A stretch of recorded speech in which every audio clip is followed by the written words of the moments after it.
আসসালামু আলাইকুম, স্বাগত জানাচ্ছি আমাদের 209তম পর্বে। আপনারা যে ছবিটি দেখতে পাচ্ছেন তিনি রেজিয়া বেগম, ঝিনাইদহ এলাকার বাসিন্দা ছিলেন। পাচারকারীদের কবলে পড়ে তিনি বর্তমানে পাকিস্তানে অবস্থান করতেছেন। দীর্ঘদিন থেকে তিনি তার পরিবারের সাথে যোগাযোগ করার জন্য চেষ্টা করছেন।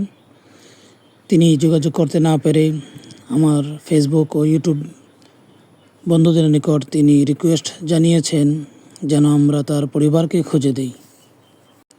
রেজিয়ার পাঠানো ভিডিওটি দেখুন এবং এত বেশি শেয়ার করুন যেন তার পরিবার পর্যন্ত পৌঁছে যায়। ভিডিওর শেষে বিস্তারিত তথ্য দেওয়া রয়েছে, আশা করি সম্পূর্ণ ভিডিওটি দেখবেন। ধন্যবাদ।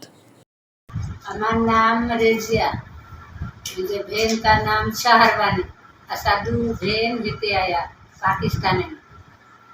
मुझे बहन अल्लाह काते जिका मी गए मुखो हेते जिका मी गए माँ यारा मुझे उल्लादा माँ नानी बनाई दी गए मुखे यारा जी पुटवा है शब्द हर से माँ घर धरे किया। मुझे बाप का नाम रमजान अली, मुझे भाई का नाम कुर्बान अली। मुझे जो कि बहन बांग्लादेश से गया हुना जो नाम है प्रो बेबी छोटो छोटो नूरबानी। हबासपुर गोठे जो नालो हबासपुर, पोस्ट ऑफिस हबासपुर, थाना महेशपुर। असा हिना मुल्क में बिका में आया असा के धोखोबाजी पे खणी आया दियाबाजी को कुछ नहीं। প্রিয় দর্শক ও মানবিক ভাই বোনেরা, আপনারা রেজিয়ার কথাগুলো শুনছিলেন। তিনি তার পরিচয় এবং ঠিকানা উল্লেখ করেছেন। রেজিয়ার বাবার নাম রমজান আলী, ভাইয়ের নাম কোরবান আলী।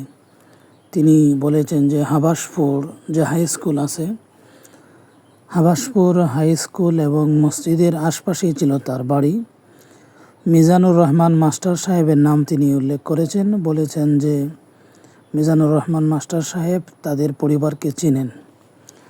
তো মহেশপুর ঝিনাইদহ এলাকার এবং অন্যান্য মানবিক ভাই বোনদের কাছে আকুল আবেদন যে এই মহিলাটিকে তাদের পরিবারে ফিরিয়ে দিতে আপনারা সহযোগিতা করুন এবং ভিডিওটি এত বেশি শেয়ার করুন যেন তার পরিবার পর্যন্ত পৌঁছে যায়। আল্লাহ তাআলা যেন আমাদের এই মানবিক কাজগুলোকে কবুল করেন।